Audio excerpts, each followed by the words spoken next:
বাংলাদেশে স্বাধীনতার ঘোষক শহীদ রাষ্ট্রপতি জিয়াউর রহমান সহ আজ পর্যন্ত যারা আমাদের দেশের জন্য জীবন দিয়েছে, আমরা তাদের জন্য দোয়া করব, আল্লাহ তাআলা যেন তাদের জান্নাতবাসী করে।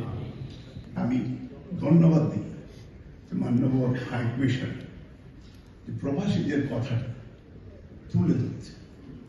মুক্তিযুদ্ধে প্রবাসীরাই কিন্তু অর্থ সহ এবং এই দেশের মানুষের পাশে দাঁড়িয়ে ব্রিটিশের সাপোর্ট, ইউরোপিয়ান ইউনিয়ন, জাতিসংঘের সাপোর্ট কিন্তু এই হাইপার কর্নার থেকে তৎকালীন সময় আমাদের বাংলাদেশের কৃতি সন্তান যারা এই দেশের জন্য তারা এই ব্রিটিশের সাপোর্ট তারা আদায় করেছে।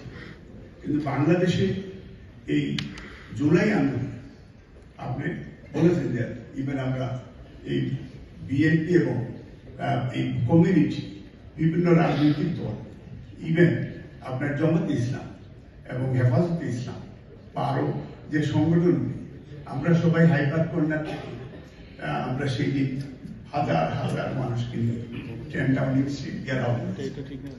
আমরা ব্রিটিশ পার্লামেন্টে একাধিক সেমিনারে এই বাংলাদেশের পক্ষে আমরা স্ট্যান্ড নিয়েছি। জেনেভা কনভেনশন, জাতিসংঘ, ইউরোপিয়ান ইউনিয়ন, হেইগে বাংলাদেশিদের পক্ষে। বাংলাদেশের সুখে আমরা আনন্দিত হব, বাংলাদেশের দুঃখে আমরা কাঁদি। আজকে বাংলাদেশ কার্যক্রম স্লোগান আসে। আজকে দেখা যায় যে বাংলাদেশি প্রবাসীদের অনেক বছরের হাই কমিশনারকে বলব যে বাংলাদেশের প্রবাসীদের ক্ষেত্রে এই জুলাই এই অনুষ্ঠানগুলিতে যেন অ্যাড্রেস করে।